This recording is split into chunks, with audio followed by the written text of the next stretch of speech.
এত বড় সাহস! ডাক্তার বাবুর মতো ভালো মানুষকে তুই মারতে চাস? তুই জানিস উনি গ্রামের কত লোকের সাহায্য করে? তাতে কি হয়েছে? ওকে আমি পেয়েছি, এখন আমি ওর ঘাড় মটকে খাবো। তুই আমাকে আটকাতে পারবি না। তাই নাকি? তাহলে বেশ, তুই আগে আমার সাথে লড়াই করে দেখা, তারপর ডাক্তার বাবুর কাছে যা। ছেড়ে দে আমাকে, আমি ওকে মারবো না।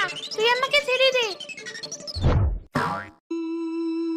এটা তুই ভালো করলি না পরি, আমার সাথে তুই এই কাজটা একদম ভালো করলি না। ও চলে গেছে, আপনি এবার নিশ্চিন্তে বাড়ি যান ডাক্তার বাবু। ও আর আপনার কোনো ক্ষতি করতে পারবে না। কিন্তু আপনি কে, আর এভাবে আমাকে বাঁচালেন কেন? আমি এক পড়ি, আমি এই গ্রামেই থাকি। এই গ্রামটা আমার অনেক ভালো লাগে, আর আমি আগে থেকে আপনাকে চিনি। আপনি সবার উপকার করেন। এবার আপনি নিশ্চিন্তে বাড়ি যান। রাতের বেলা কখনো ভয় পাবেন না। আমি আপনার পাহারায় থাকবো, আপনার বিপদে আমি সাহায্য করব।